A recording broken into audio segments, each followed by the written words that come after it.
Source, WOCA. Thank you, Dan. 5 minutes after 10 o'clock. Thank you for tuning into The Source, WOCA. Robin McBlain and I now have something kind of fun that we want to share with you.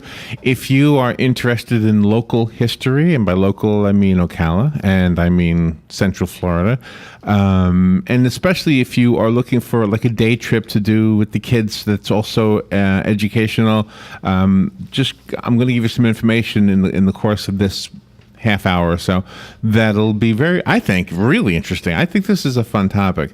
All right, so that's what I want to do. Now, how this idea came to me to do this segment was because I was rereading a book that I had read a very, very long time ago titled Dunnellon, Boomtown of the 1890s. If you've ever picked up a copy of this book, then you are reading a book about this community. It's not just about Dunnellon. It talks a lot about Marion County and Ocala. And let me see, the first publication date was 1968. So this book was first printed in 1968, September of 68. It is written by J. Lester Dinkins, and many of you may know the Dinkins family. I don't know if Mr. Dinkins, the author of this book, is still around. And I apologize if that was even not necessary to say. I don't want to insult anybody or offend anybody, but it's a wonderful book. And Dunnellon, Boomtown of the 1890s is a great resource for understanding what happened here before most of us got here.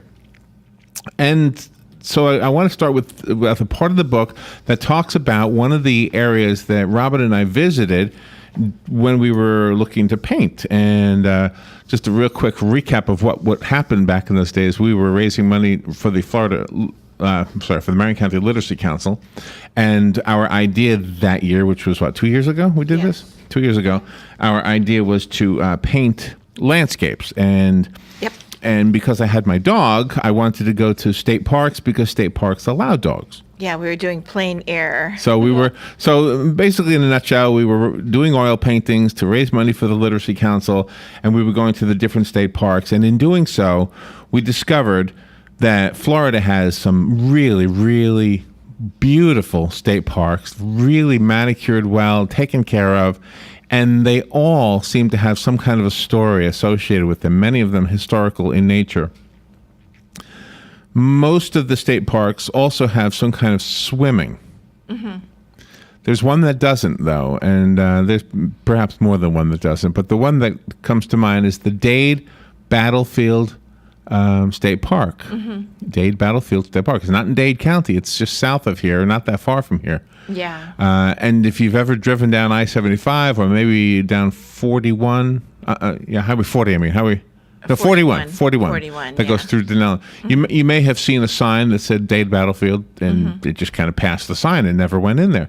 Well, that particular day, we went to the Dade Battlefield to paint, and there was a lovely pasture. I guess a pasture. There wasn't that many amenities. There were some picnic tables, and I think there is a scheduled reenactment of the battle that happened on the Dade Battlefield, but we were not there that day. We were there on a day when there was really no activity at all. So I have the book. Going back to the book, and then I'm going to expand it from here. The book, again, is called Dunnellon, Boomtown of the 1890s. It is written by J. Lester Dinkins, and I want to read to you part of what it says in the book, and then I'll expand from there. By October of 1834, arms and ammunition sales to the Indians had greatly increased. A clash outside Seminole boundaries in 1835 resulted in several white farmers being wounded and one Indian death. Gosh. So things were not happy here at that time between the Indians and the white people. No, we were trying to take over their land. An express rider was murdered by the Indians between Fort Brooke and Fort King. Mm-hmm. Fort King is here in Ocala. Yeah, it is. Okay. So an express rider was murdered by the Indians between Fort Brooke and Fort King in October of 1835. Tensions mounted throughout the territory And the mildest of incidents were greatly exaggerated. So you know what was happening. They didn't have the internet. They didn't have a newspaper. And even if they did, even today, we tend to exaggerate when something happens. Attacks on plantations were reported, and it became clear that the Indians were collecting stores for eventual armed conflict. I'm not so sure what it means by stores. But anyway, so this is right here. Yeah. This is happening here where we're broadcasting from, and maybe even here. I don't know. On December 28th, 1835, December 28th, 1835, 3 days after Christmas, a large party of warriors under the chiefs Micanopy, Jumper, and Alligator. Those are three chiefs. Okay. Chief Micanopy, Chief Jumper, and Chief Alligator lay in wait for Major Francis L. Dade. They were waiting for him. Major Francis L. Dade was marching with two companies of approximately 50 men each. That's 100 men, and a 6-pound cannon. They were traveling from Fort Brooke to Fort King. They were coming to Ocala. Yeah, and you can see the sign down there that says to Fort King. I'm going there. Yeah. At a narrow passage where the road was bordered by palmettos, the Indians sprang their trap. Half of Dade's men, more than 50 of them, fell at the first volley. The concealed Indians were firing at a distance of 30 or 40 yards. They had guns, not just bows and arrows, and were in position to take deliberate aim. It is said that Chief Micanopy leveled his gun at Major Dade. Jumper took aim at Captain U.S. Frazier, and both officers fell dead at the first Seminole Valley. So the two guys leading the two groups, gone. Gosh. When the Seminoles returned for the second assault on the remnants of Dade's forces, they completed the bloody massacre. At the conclusion of the shooting, all but 3 of Dade's men were dead. That means 97 men were dead. 2 of them died later at Fort King, right here in Ocala. Gosh. 2 of them ended up dying, and they got here somehow. Now, this is probably an hour drive in the car. Yeah. So this is quite a long walk. Yes. Whatever they were using to get around on. So these wounded guys were taken to Ocala and died here. The third man died 5 years later from the wounds that he had from that same battle. Gosh. I'm not trying to do this as a history lesson, except for the fact this happened here, and I want to give you some locations that you can actually take the kids to, or go yourself. Within a period of 3 months following the massacre of Dade's command, 3 battles of importance took place within 6 miles of Dunnellon. Gosh. All occurred in the vicinity of what was to become known as the Camp Izard Crossing on the bend of the Withlacoochee River. I gotta see that. East of Dunnellon. Now, I've been to that area. I've been to that Camp Izard area, and it's just a little neighborhood. It's all it is. And they spell it with 2 Z's. It's like the word lizard. Lizard normally has 1 Z, right? Yeah. So it's like the word lizard without the L, but add a Z. Okay. Although in the book that I'm reading from, it's 1 Z. Oh, okay. But is Izard land Camp Izard near Dunnellon is you can look it up on Google or Earth and all that, and you'll find it. It's that there's actually a street named Camp Izard Street or something like that. This is fascinating stuff. And the river's right there, and that would be the Withlacoochee River, the bending of the Withlacoochee. Okay? Yeah. And the rainbow goes to the Withlacoochee.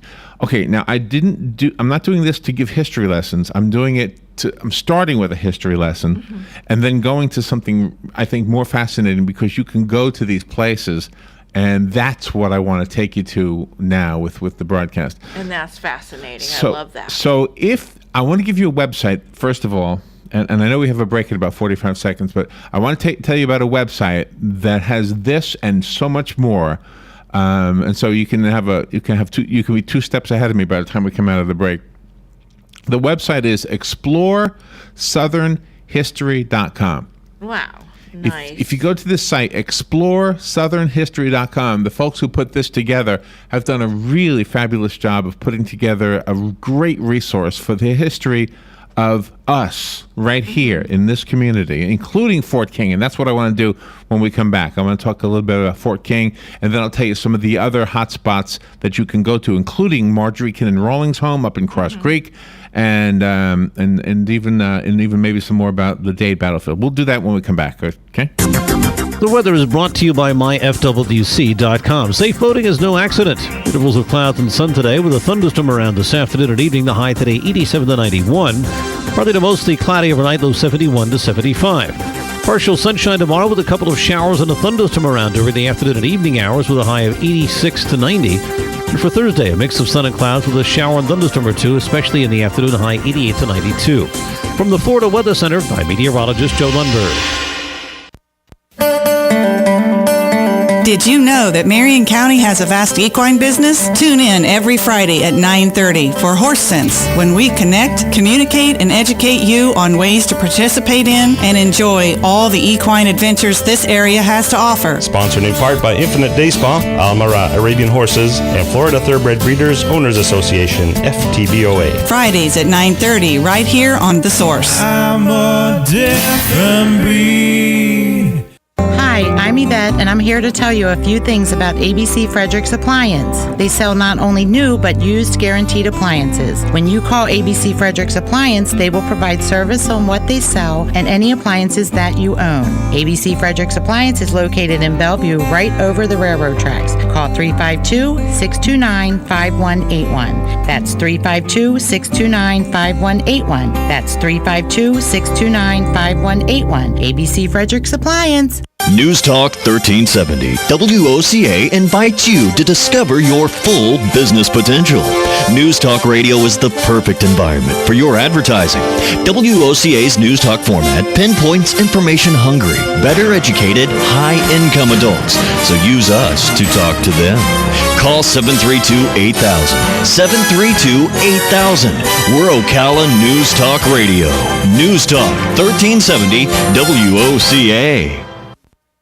Hey, I'm Gary. And I'm Eric. Did you know that Red Eye Radio is on WOCA The Source every night from 2 to 6 a.m. and it's live? That's right. No tape shows here. We know that the news doesn't sleep. And neither do we. So we're here with you live from 2 till 6 a.m. every weekday. Call us 866-90-RED-EYE. So join me, Gary McNamara. And me, Eric Harley, every weeknight to discuss the latest in news and entertainment. Right here on WOCA The Source.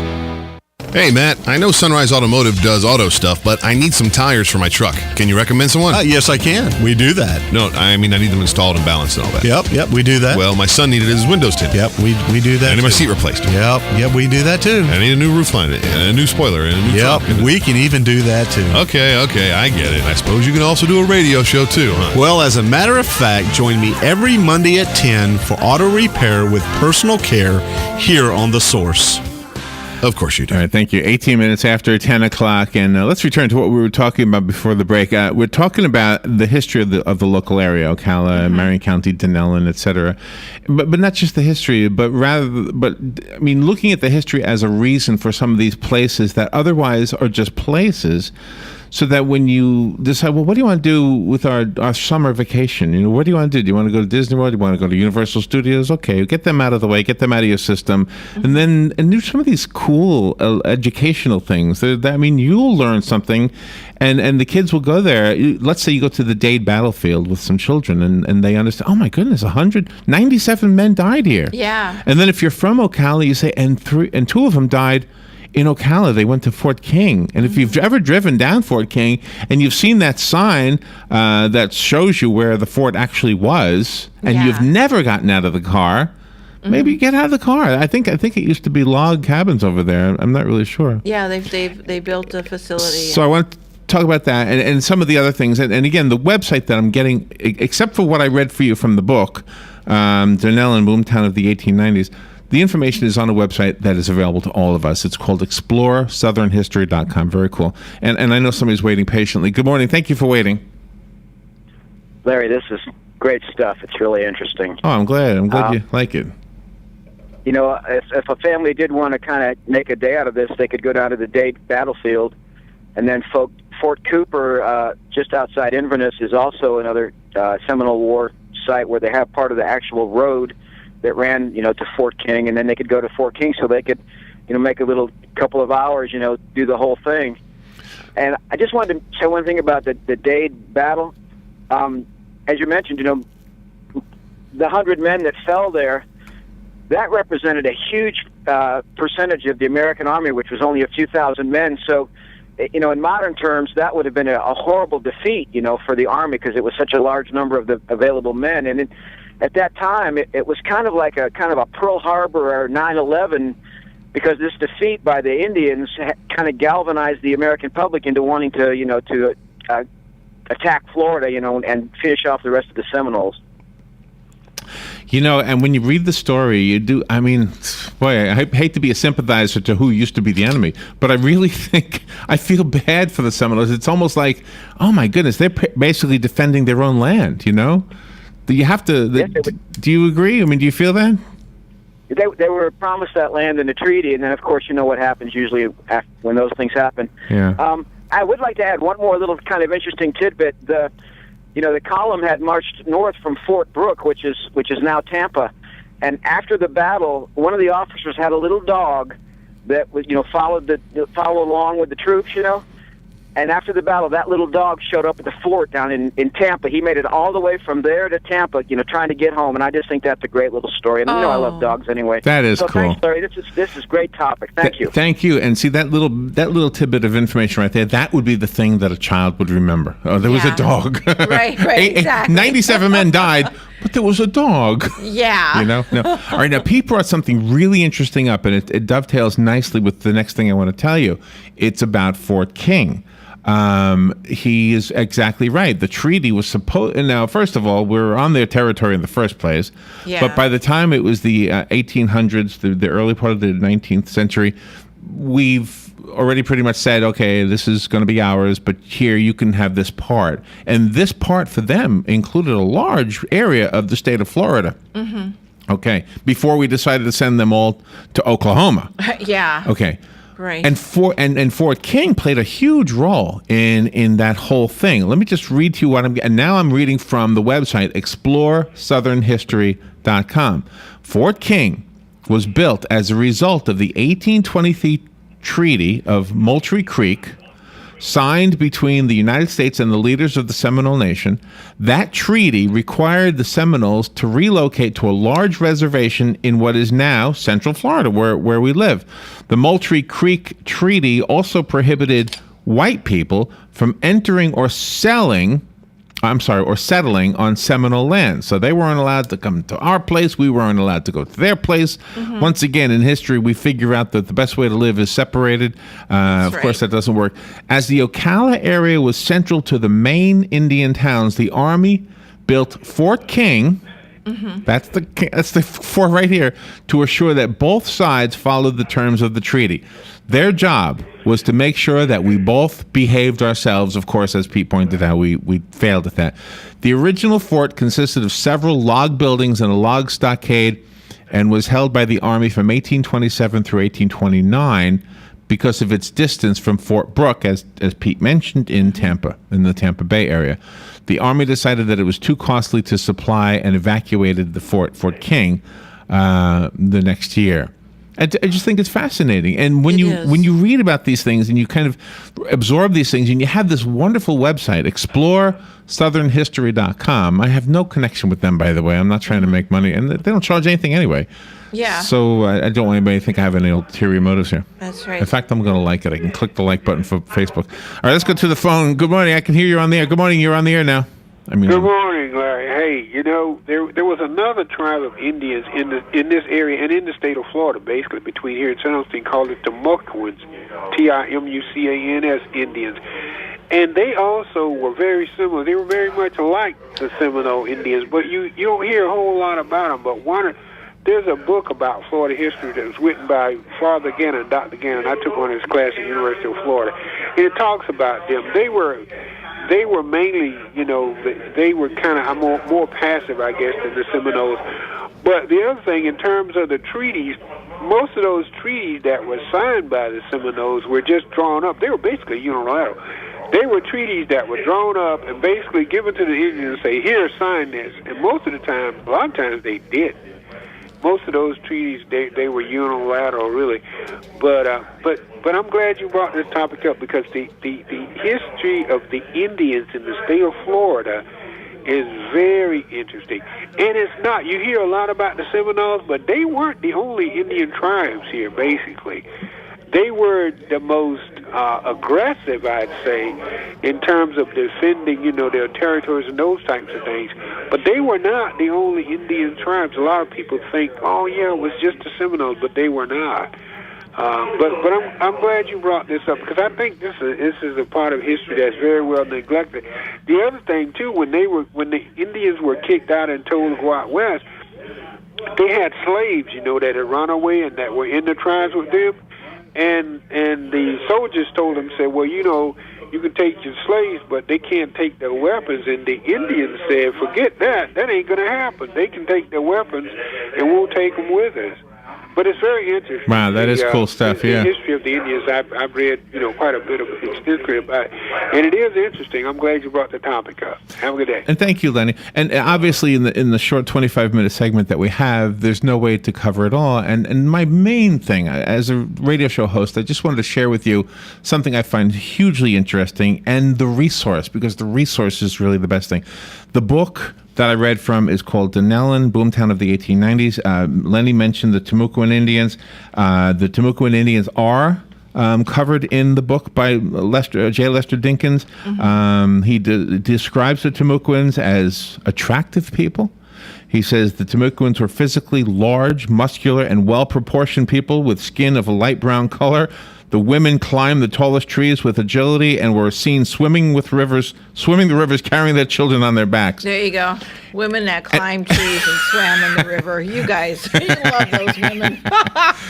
No, I mean, this is interesting stuff. It's very and then regarding the Seminoles, he also says the Oconee, the first tribe to leave Georgia in the early 1700s, were tagged Seminole, which translated to mean the wild ones, and therefore the name Seminoles wasn't really a name they gave themselves. It was kind of a name we gave them. Oh, okay. We gave them that name.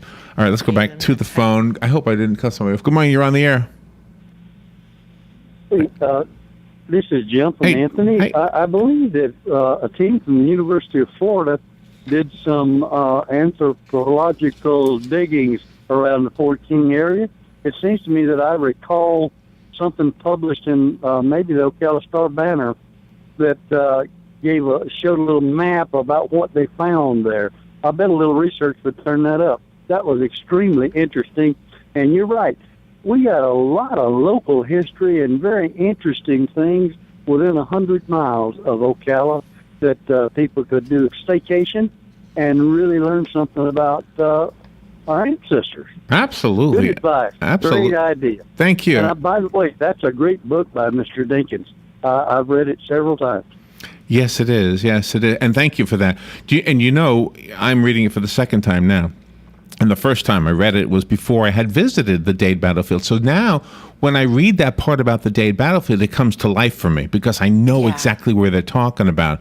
It's the same thing if you go to Marjorie Kinnan Rawlings' house. Now, I know she's not in the Indian times, but if you go to Marjorie Kinnan Rawlings' house and you kind of see the movie or read the book Cross Creek, you still can connect with that. If you go to Silver Springs, everybody is probably familiar with the big golden statue of Osceola. Exactly. And he's standing there proud, but just think about what the man himself actually was going through. He was going through this terrible evicting. He was being evicted. He didn't ever. I don't think he ever went. I think he died in a prison up in Georgia or something like that. But the Fort King has been only very recently designated a National Historic Landmark. By the way, it's only been 10 years. Yeah. The Fort King was designated a National Historic Landmark on February 24th, 2004.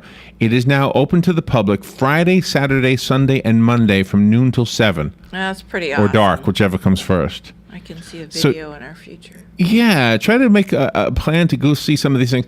I don't want to tell you where to go, but if the idea of doing a little staycation, as the last caller called it, and exploring our history, and you want a resource, and you use the internet, and you can use the book I was just talking about, or any book really, but the website that I got a lot of this from is exploresouthernhistory.com. If real quick, I got 20 seconds here. I got to push this button here. How do I do this? I'm trying to multitask. But I mean, it talks about a lot of different places, and I'm sorry, I just don't have time. All right, exploresouthernhistory.com is the website. All right, let's move forward. It's time for Damage Control with Joe Reichel. We'll be back with Joe in just a bit. Fox News Radio, I'm Lillian Wu. The president grappling with the growing problem of undocumented children coming into the country. Calling the border children a humanitarian crisis. The president travels to Texas this week, but he has no plans to visit the border in spite of calls from one of his biggest critics, Republican Governor Rick Perry. If the President of the United States is really serious about securing that border, we can show him how to do that. Instead, the president is inviting Perry to a roundtable on immigration issues. Fox Radio's Rachel Sutherland. Today, President Obama will ask Congress for $2 billion to deal with a wave of children crossing the border. The White House says most will be deported. Israel says its military has hit nearly 100 sites in the Gaza Strip to suppress rocket attacks against Israel. And people in Washington state already lining up at the few stores allowed to sell pot legally without permission from a doctor starting this morning, when doors open at 8 o'clock local time. Fox News, we report, you decide. Policies issued by American General Life Insurance Company, Houston, Texas. Not available in all states. For details, visit AIGdirect.com. On March 3rd last year, Henry W. faced his own death with incredible courage. He wasn't in an accident. He wasn't ill. He wasn't in any danger. But he faced this reality head on. If he died, his wife and children wouldn't be able to pay the mortgage, make the car payments, or keep up the life they'd had. His family would lose everything. So he picked up the phone and called AIG Direct. He found out that through AIG Direct, he could get a $250,000 life insurance policy for less than $14 a month. Now, he knows that he's helped make his family's future secure, no matter what happens to him. Protecting your family with coverage through AIG Direct is fast, easy, and incredibly affordable. Call AIG Direct right now for a free no-obligation quote. The call takes less than 5 minutes, and you can save up to 70%. Call now. 1-800-322-9891. That's 1-800-322-9891. 1-800-322... Hi, I'm Yvette, and I'm here to tell you a few things about ABC Fredericks Appliance. They sell not only new, but used guaranteed appliances. When you call ABC Fredericks Appliance, they will provide service on what they sell and any appliances that you own. ABC Fredericks Appliance is located in Bellevue, right over the railroad tracks. Call 352-629-5181. That's 352-629-5181. That's 352-629-5181. ABC Fredericks Appliance. Hello, gorgeous. Hi, this is Becky at Hello Gorgeous Salon. We are located in the heart of downtown Ocala, right next to the historic Marion Theater. I'd like to invite you to stop by and see our new boutique area and meet our staff of professional stylists. Here at Hello Gorgeous, we are ready to update your look with the latest trends. And with summer here, it's the perfect time to brighten up your look. So make your appointment now for those highlights and Brazilian blowout. But don't stop there. We are a full-service salon offering manicures, pedicures, and facials also. So if you've been searching for a salon to call your own, come and see us at Hello Gorgeous Salon. We are located at 48 South Magnolia Avenue in downtown Ocala, right next to the Marion Theater. So call today and set up your appointment at Hello Gorgeous Salon at 351-535